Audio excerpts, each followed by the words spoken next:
আসসালামু আলাইকুম ভিউয়ার্স। দেখেন আজকে আমি আপনাদেরকে আমরা কোকা কোলা রান্না করে খাবো। ভাবলাম আপনাদের সাথে ভিডিওটা শেয়ার করি। তো জামাই বাসায় বসে রয়েছে, তাই ভাবলাম জামাইকে একটু নুডলস করে খাওয়াই। তো এখানে প্রথমে গরম পানি করে নুডলসটাকে আমরা সিদ্ধ করে নিতেছি। তো এখানে আমি গরম পাত্রের মধ্যে একটু তেল নিয়েছি, একটু রসুন দিয়েছি, যেহেতু আমি এখানে মাংস দিব। সরি, আমি মাংস কেন বলছি, এখানে চিকেন দিব। ঠিক আছে।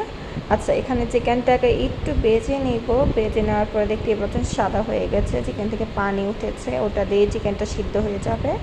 তো আমি এখানে একটু সয়া সস দেবো, যাতে চিকেনের মধ্যে লবণ, আমার সয়া সস তো আমরা জানি এখানে লবণ আছে, তো লবণের কাজটা যাতে হয়ে যায়।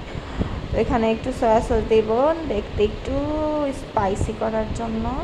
আচ্ছা, তারপরে দেখছেন আমি একটু আলু কুচি করে দিয়ে দিয়েছি। এখানে 2টা আলু ছিল, 2টা আলু দিয়েছি।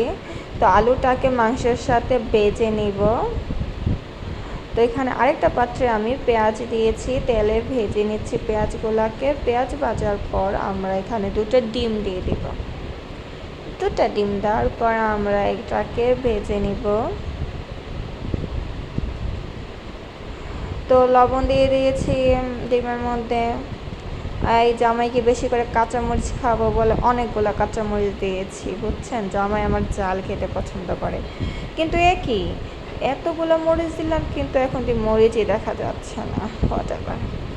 এখন একটু এখন আমরা দিয়েছি আলু আর চিকেনগুলোকে, সবগুলো একসাথে এখন মিক্স করে নেব।